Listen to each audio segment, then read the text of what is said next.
बता रहे हैं कि नंद जी एक बात कहें आपसे। कौन सी बात? कहो अक्रूर जी। अक्रूर जी कहते हैं कि ये जो आपका पुत्र है कृष्ण, ये आपका पुत्र नहीं है। जैसे कि नंद बाबा ने सुना कि ये कृष्ण मेरे पुत्र नहीं है, आप कहना क्या चाहते हैं अक्रूर जी, स्पष्ट कहिए। तो अक्रूर जी ने बताया कि ये जो आपके पुत्र हैं वो वसुदेव और देवकी के पुत्र हैं, और वसुदेव और देवकी ने एक रात्रि कंस के भय के कारण आपके यहाँ इस पुत्र को छोड़कर चले गए थे। अभी क्या है, अभी कंस इसको मारना चाहते हैं और मारने की योजना बनाकर उन्होंने मुझे भेजा है, लेकिन ऐसा नहीं है, ये तो हमारा पालन करता है। ये तो ऐसा है कि कृष्ण जो है हमको हमारे कंस के अत्याचारों से हमें मुक्त करेगा, आप उसे हमारे साथ भेज दीजिए। जैसे ही बाबा को पता चला कि कृष्ण हमारा पुत्र नहीं है, उसी समय मैया यशोदा हाथ में जल लेकर आई ही थी। मैया यशोदा ने जैसे ही सुना कि कृष्ण उसके पुत्र नहीं है, वो तो देवकी और वसुदेव का पुत्र है, माधव मैया के हृदय में तो बिजली गिर पड़ी। मैया उस पात्र के जल को अक्रूर जी को दे ही नहीं पाई, हाथ से छूट गया वो पात्र का जल, और मैया एकांत में जाकर फूट फूट कर रोने लगी। क्या यही दिन देखना बाकी था मेरे जीवन में? विधाता ने एक ही तो पुत्र दिया था, उस विधाता ने मुझे एक ही पुत्र दिया था, क्या वो पुत्र भी मेरा नहीं है? मैंने छोटे पल से, बालपन से मैंने कृष्ण को अपना पुत्र माना, उसको अपने हृदय से लगाकर रखा, उसको मैंने माखन खिलाया, उसको मैंने उसका श्रृंगार किया। क्या इसी दिन के लिए कि एक दिन वो मुझे छोड़कर चला जाएगा? हे विधाता, ये कैसी रचना करके तूने मेरे भाग्य को बनाया। एक तो मुझे पुत्र मिला था, वो भी आज पता चल रहा है कि वो मेरा नहीं है।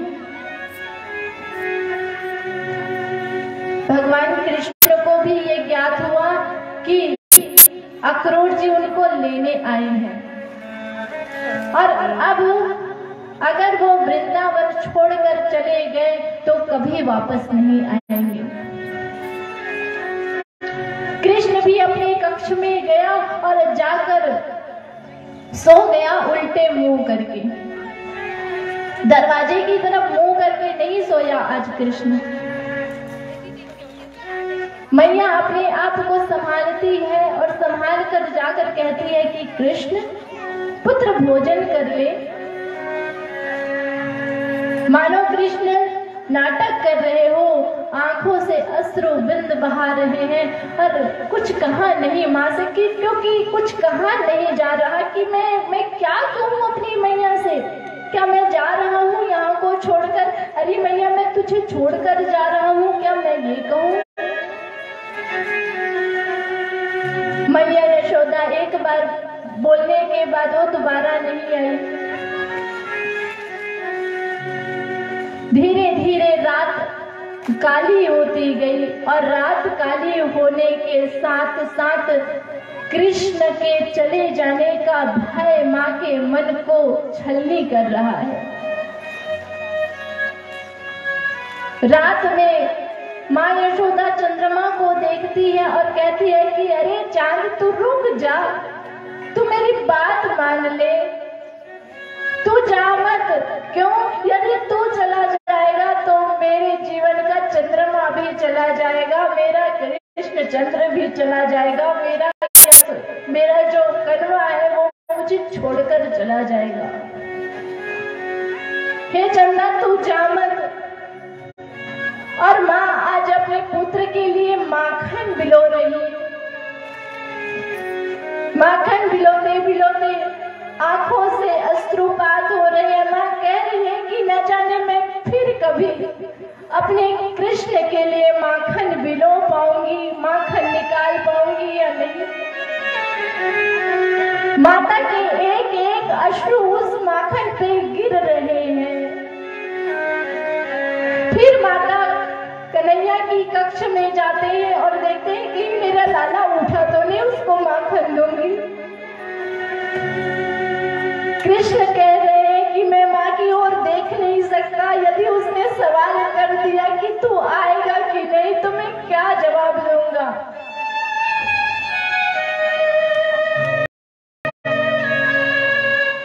माता रात भर कृष्ण के कक्ष से आंगन में, आंगन से कक्ष में, कक्ष से आंगन में रात भर सोई नहीं माता।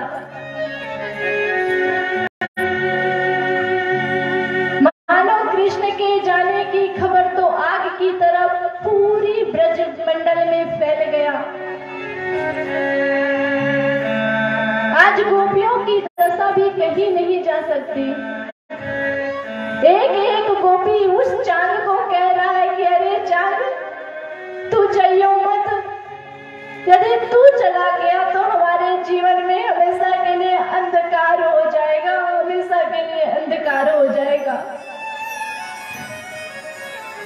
लेकिन समय चक्र को कौन रोक पाया है।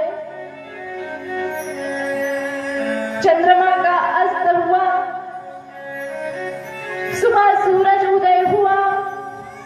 सूरज उदय होने के साथ माँ यशोदा माखन को लेकर द्वार पर खड़ी है कक्ष में और कहती है कृष्ण ले बेटा तेरे लिए मैंने माखन निकाले हैं। रात भर मैंने माखन भिगोया और रात भर मैंने माखन भिगोकर तेरे लिए निकाला है। कृष्ण अपने अश्रुओं को पूछते हुए कहा ला माखन मैं खाऊंगा। यशोदा ने कहा ले बेटा खा तू माखन खा और बता इसका स्वाद कैसा है। जैसे ही एक निवाला कृष्ण ने अपने मुख पर रखा, जो माखन था आज मीठा नहीं था, आज तो माखन खा रहा था। क्यों? क्योंकि उसने रात भर माँ ने अपने अश्रुओं को भिगोया था। लेकिन कृष्ण कहते वाह क्या माखन है माँ, ऐसा माखन तो मैंने जीवन में कभी नहीं खाया। आज तक तूने ऐसा माखन मुझे नहीं खिलाया माँ, आज तक नहीं खिलाया। अक्रूर जी कहते हैं कि चलो समय हो गया, कृष्ण और बलराम रथ पर चलो। भगवान अपने नित्य कार्य से निवृत्त होकर रथ की ओर जैसे ही चल पड़े, जैसे ही आंगन में कृष्ण निकले, मानो मेला लगा हो मेला। पूरा वृंदावन आज यशोदा के आंगन में आ गया है। हर एक गोपी अपने अश्रुओं को लेकर खड़ी है। मानो उनका हृदय कह रहा हो कि यदि कृष्ण एक बार इस वृंदावन को छोड़कर जाएगा तो कभी वापस नहीं आएगा। हमारा कृष्ण कभी वापस नहीं आएगा। गोपियों से बचते बचाते कृष्ण रथ में सवार हुए और रथ पे सवार होकर कहने लगे अक्रूर जी को, अक्रूर जी चलिए। गोपियों ने कहा कृष्ण क्या तुम्हारा यही प्रेम था कि हमें प्रेम मोह में फंसा लो और फंसा कर छोड़कर चले जाओ। अगर जाना ही था तो इतने वादे क्यों किए। अगर हमें छोड़कर जाना ही था तो हमें मोह में ऐसे क्यों बांध के रखा। अरे हमारी नहीं तो कम से कम अपने मैया की सोचो।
क्या मैं तुम्हें पुत्र कह सकती हूँ?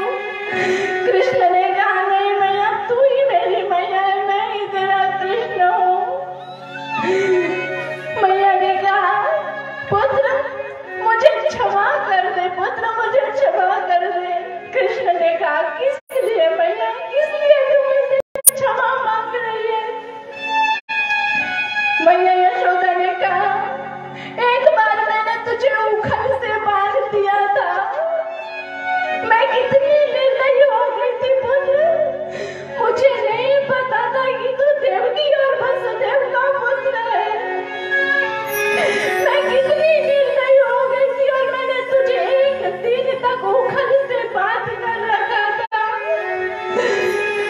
बस पुत्र मैं इतना कहना चाहती हूँ, ये बात जाकर देवकी को मत बताना कि मैंने तुझे उखल से बांधा, मैंने तुझे छड़ी से मारा, क्योंकि मुझे पता नहीं था कि तू मेरा पुत्र नहीं है। माँ की ऐसी दशा देखकर कृष्ण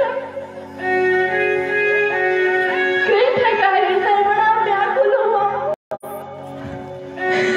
माता यशोदा जमीन पर बेहोश होकर गिर पड़ी। बाबा नंद ने जैसे तैसे मैया यशोदा को संभाला। तभी कृष्ण ने अपने हाथ पे बंसी देखी और बंसी को देखकर उसे राधा रानी का याद आ गया। कृष्ण दौड़े, एक पेड़ के नीचे राधा रानी सर नीचे करके बैठी हुई है। कृष्ण ने कहा राधे मैं जा रहा हूँ यहाँ छोड़कर। राधा कहती है मैं क्या कहूँ कृष्ण, यदि मैं जाने को कहूँ तो मैं अच्छी प्रेमिका नहीं, और यदि मैं रुकने को कहूँ तो तुम्हारे कर्तव्य तुम्हें बुला रहे हैं, मैं किस अधिकार से तुम्हें रोकूं? कृष्ण ने कहा राधे मैं तुम्हारा अपराधी हूँ, यदि मैं तुमसे प्रेम नहीं करता तो तुम्हें इतना दुख नहीं होता। राधा ने कहा किस बात का दुख, किस बात का दुख कृष्ण, किस बात का दुख? मैं दुखी नहीं हूँ, मैं तुम्हारी राधा हूँ, राधा और तुम्हारे कर्तव्यों में बाधा नहीं बनना चाहती। तुम जाओ और जाके अपने कर्तव्यों को पूरा करो। राधा की बात सुनकर कृष्ण कहने लगे राधा ये मेरी बांसुरी है, ये मेरी बांसुरी है, इसे मैं केवल तुम्हारे लिए बजाता था। ये बांसुरी अब मैं कभी नहीं बजाऊंगा राधे, क्योंकि इस बांसुरी में मैंने तुम्हारा ही नाम लिया है। और तुम्हें याद है राधे ये काली कमली माँ यशोदा तुमसे मांग कर लाई थी। इसने कहा था कि मुझे कभी नजर नहीं लगेगा, इसलिए इसे मैंने अपने कमर पे बांधा था। अब इसकी जरूरत नहीं है मुझे, ये काली कमली और ये बांसुरी तुम रखो। आज के बाद कृष्ण बांसुरी कभी नहीं बजाएगा, कभी नहीं बजाएगा। गोपियां कहने लगी कि ये तो निष्ठुर है, ये जा रहा है हमें छोड़कर। तभी राधा कहती है नहीं ये निष्ठुर नहीं है, इसे जाने दो, ये अपने कर्तव्यों को पूरा करने जा रहा है, इसे जाने दो। ये तो प्रेम की भिक्षा मांग रहा है हमसे, इसकी झोली में डाल दो और इसे जाने दो। मैं तो राधा हूँ, मैं बाधा नहीं बनूंगी। गोपियां तुम इनको जाने दो।